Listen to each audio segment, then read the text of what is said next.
Scott Sawyer. I've been working with Dominic Davenport and Dr. Roseanne on magnetic flux creep in high temperature superconductors.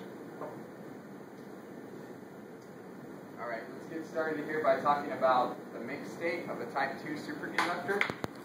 We've got an icon here that has the external field on our vertical axis and the temperature on our horizontal axis. On a type 2 superconductor, if we're in this region, we're completely expelling the external field. If we increase the external field or increase the temperature, we move into the mixed state. And we've got a picture of that over here. Now the field lines start to penetrate the sample, and we see that they're pinned at special pinning sites.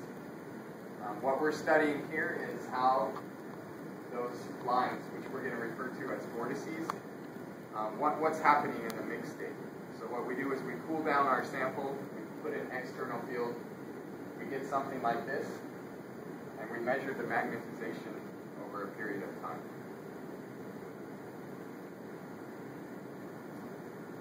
And that's done with our magnetic time relaxation, which is just a graph of the magnetization versus time. This works well in high temperature superconductors because we're at a higher temperature, so our vortices are more active at higher temperatures. That's why we're doing it with type 2 high temperature superconductors. So here's an example of a time relaxation graph. We have the magnetization on the vertical axis and time on the horizontal.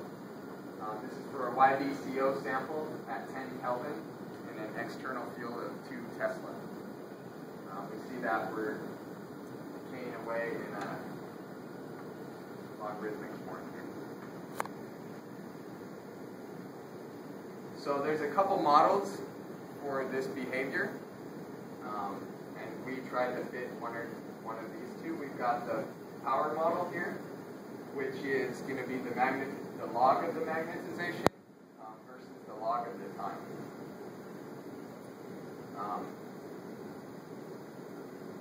If we take a look at the slope of this graph, or the rate, we come up with kT over U naught, where U naught is an effective activation energy. That's the energy to get those vortices out of the pin. And in this model, we have an interaction between the vortices. The classical theory is going to be the magnetization versus the log of the time. And we have the same relaxation rate or the same slope of this graph. And in this model, we're having the vortices behave independent of one another. So what we did is we took a bunch of magnetic time relaxations and we plotted them and we tried to fit both of these models. We wanted to see which model fits our data better. These are the samples that we took data on. I'll be referring to them by just their letters, but here's the chemical formulas. We had 4 different samples that we tested over a range of temperatures. This is the only sample where we did not have a range of temperatures, so you'll see graphs for these 3 samples. So first we have YBCO, and again we have the magnetization on the vertical axis and time, which is now on a logarithmic scale on the horizontal. So that's why we've got a straight line as opposed to the logarithmic decay from the first graph. This is our YBCO at 10 Kelvin, an external field of 2 Tesla. In the solid line, we have the power model, and here's the equation for that with the R² value. And in the dashed line, we have the classical model with an equation here and an R² value here. So we can look and see which model is fitting our data better, in this case for YBCO. We can see that our R² value is slightly better for the power model than it is for the classical model. But they're both fitting them pretty well. So we can look at LCO at 10 Kelvin and 2 Tesla.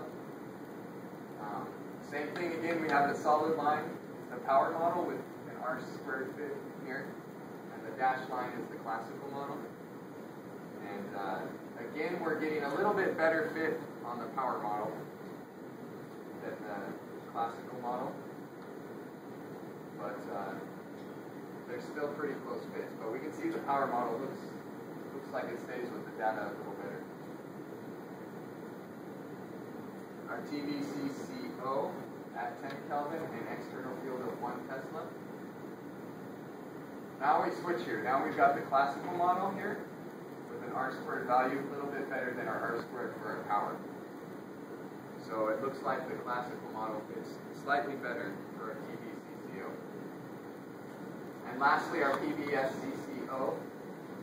We again have a classical model fitting better than a power model.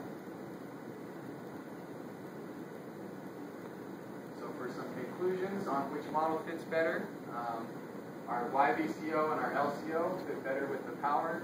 Our TVCCO and our BPSCCO fit better with the log.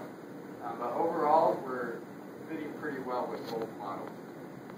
And since we were fitting well with both models, what we did next is we just fit everything with a power model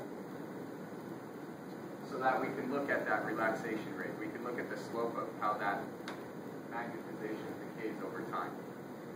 And first we asked, how does that change with temperature? I said we had different temperature data for our first 3 samples. So we're going to look at how does the rate change with temperature? And then what happens after a very long time? Do things start to settle? What's going on there? So we start to look at these 2 things next. As I said, for all the data, we used the power model to find the rate. So even though I was fitting both models to all the data previously, for the rates, I'm going to just fit them with the power model. And all samples were in a field between the full penetration and the upper critical field. Alright, so here is the rate of YVCO. We've got our rate on our vertical axis and temperature on our horizontal. And we see that as temperature increases, our rate also increases. But it doesn't increase linearly. We have something else going on. And if we recall that our rate was proportional to KT over U naught,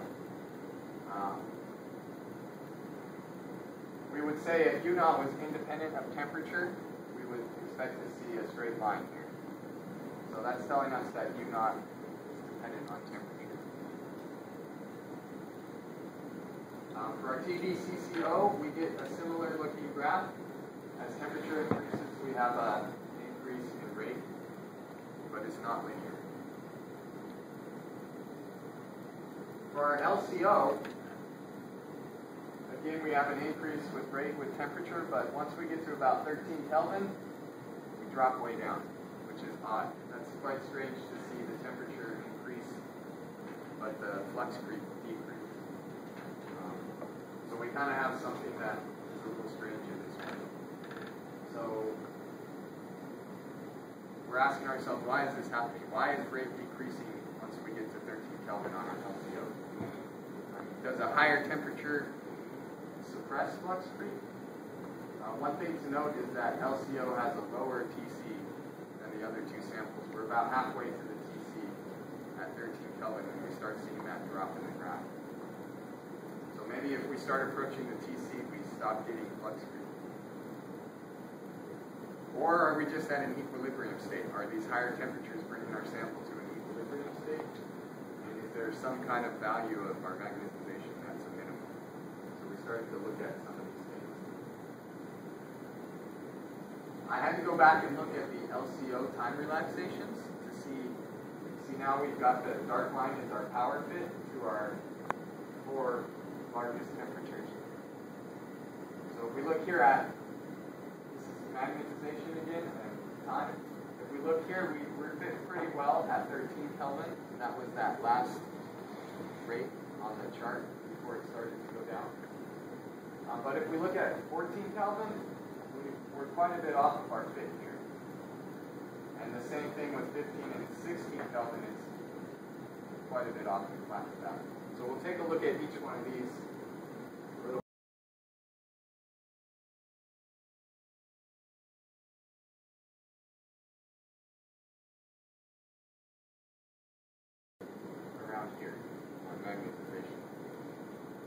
our 14 Kelvin. For 15 Kelvin, we have the same kind of thing, a bad fit up here. And it definitely looks like it flattens out and maybe even